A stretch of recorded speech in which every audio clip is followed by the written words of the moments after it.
Real Madrid, les confidences de la nouvelle recrue d'Inuizen.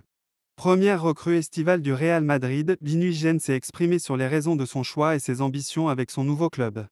La nouvelle ère du Real Madrid est entamée. Avec l'arrivée de Xabi Alonso, le Real Madrid a bouclé les arrivées de Trent Alexander-Arnold et d'Inuizen.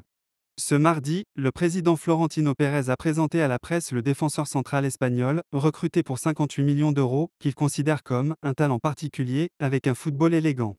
De nombreux grands clubs voulaient compter sur toi, mais tu as clairement exprimé ton désir de venir ici, pour écrire l'histoire. Apparu timide pour sa présentation, l'ex-défenseur de Bournemouth a livré ses premiers mots: Je voulais être ici depuis le premier jour. Depuis que Madrid m'appelle, je n'ai plus d'autre équipe en tête. Je rejoins le meilleur club du monde et je suis là pour tout donner. Avec humilité, et j'espère que nous pourrons gagner de nombreux trophées ensemble. Madrid est le club de ma vie. À la Madrid, a-t-il expliqué, avant d'expliquer les raisons de son choix.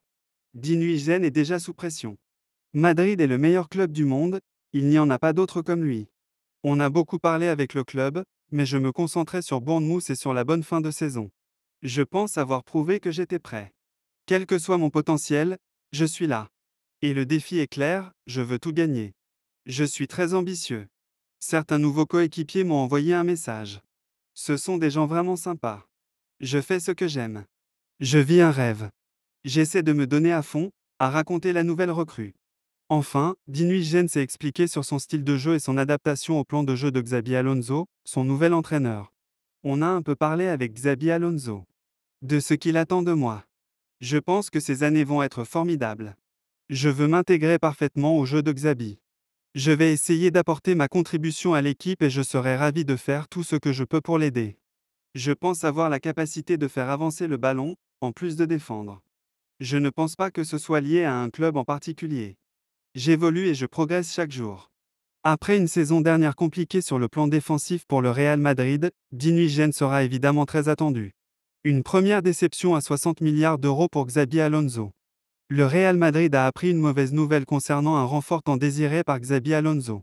Hier, Xabi Alonso a dirigé sa première séance d'entraînement au Real Madrid. Le technicien espagnol, qui n'avait pas tout son groupe à disposition, a commencé son travail au sein de la Casablanca, entouré de ses adjoints. Outre le terrain, l'ancien milieu a aussi dû régler d'autres points, lui qui a passé 11 heures au centre d'entraînement de Valdebebas selon El Chiringuito. Nul doute qu'il a dû évoquer le mercato avec ses dirigeants, qui lui ont déjà offert Dinuizen et Trent Alexander-Arnold. Mais tous attendent le recrutement d'Alvaro Carra pour le poste de latéral gauche. Sauf que le joueur s'est envolé pour le mondial des clubs avec Benfica, qu'il ne quittera pas avant la fin de la compétition. Un premier coup dur pour les Merengues, qui veulent négocier son prix à la baisse. Les pensionnaires du stade Santiago Bernabéu ont appris une autre mauvaise nouvelle. Arsenal a déjà tout bouclé pour Zubimendi. En quête d'un renfort au milieu de terrain, le club de Florentino Pérez a désigné Martin Zubimendi, 26 ans, Real Sociedad, comme étant sa priorité. Ce matin encore, AS a expliqué que les Merengues y croyaient, d'autant que le joueur connaît bien Xabi Alonso qu'il a dirigé à la Real Sociedad plus jeune. Selon les Madrilènes, tant qu'il n'a pas officiellement été annoncé à Arsenal, ils ont leur chance. Il compte d'ailleurs faire baisser son prix, alors que sa clause a été fixée à 60 milliards d'euros, mais en Angleterre, The Athletic assure que le Real Madrid n'a aucune chance. En effet, le média britannique, réputé pour son sérieux, explique que tout est déjà bouclé entre Martin Zubimendi, la Real Sociedad et Arsenal. En effet, les Gunners considèrent que ce transfert est déjà bouclé et ils attendent simplement le mois de juillet pour que leur accord avec la Real Sociedad soit ratifié pour des raisons comptables. Le joueur espagnol est attendu pour la pré-saison. Dans le même temps, The Athletic précise que le Real Madrid apprécie le joueur mais ne serait pas passé à l'offensive. Le dossier est visiblement clos. Une pépite oubliée du Real Madrid est au fond du trou. Arrivé à Madrid en 2020, Régnier, 24 ans, a enchaîné les prêts ratés et n'a jamais eu l'opportunité de débuter avec les E, et ça sent très mauvais pour la suite de sa carrière. Ces dernières années, le Real Madrid a eu du flair sur le mercato, notamment lorsqu'il s'agit de jeunes joueurs. De Vinicius Junior à Fede Valverde en passant par Endrick et Arda Güler qui ont démontré avoir un talent fou dans l'attente de leur explosion, les jeunes arrivés en terre madrilène ont un potentiel évident. Et tout ça grâce à Juni Calafa, le responsable du scouting des Merengues, qui espère que Franco Mastantuono sera lui aussi une réussite. Une politique mercato parfaitement assumée visant à enrôler les cadors de demain avant qu'un autre gros club ne les recrute et qu'ils soient hors de portée. Mais il y a aussi eu des échecs considérables. En janvier 2020, le Real Madrid s'offrait un certain Régnier, pépite de Flamengo, pour environ 40 millions d'euros. Idole du club de Rio, il était comparé à un certain Kaká par bon nombre d'experts. Parmi les joueurs les plus prometteurs du continent sud-américain, le milieu offensif brésilien, âgé de 18 ans à l'époque, était appelé à être un joueur important des Merengues sur le moyen long terme. Auteur de premiers pas intéressants avec le Real Madrid Castilla en 3e division avant d'être freiné par le Covid, il a ensuite été prêté au Borussia Dortmund à l'été 2020, histoire d'avoir du temps de jeu et progresser dans un contexte a priori idéal. Enchaînement de prêts ratés.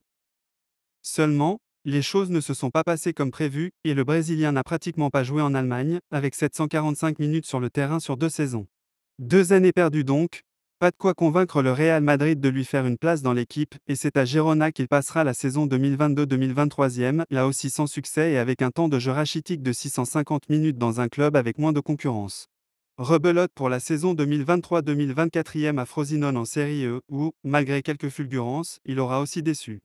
Cette saison, c'était à Granada, en 2e division espagnole, qu'il a joué, sans succès. Une descente aux enfers difficile pour celui qui est de retour à Madrid cet été. Comme l'indique Marca, il n'est, sans surprise, pas dans les plans de Xabi Alonso ni de la direction pour la saison à venir. À tel point qu'il n'a même pas été convoqué pour les premiers entraînements du coach basque, pourtant privé d'une liste longue comme le bras de joueurs internationaux, préférant faire appel à des joueurs du Castilla et des U19 plutôt qu'à Régnier. Son contrat expire en 2026 et il va devoir se trouver un club. Problème, personne ne semble vouloir de lui pour l'instant. Une situation difficile à vivre pour celui qui devait être meilleur que ses compatriotes Vinicius Junior et Rodrigo selon beaucoup d'observateurs brésiliens. Avis aux intéressés prêts à lui offrir une dernière opportunité.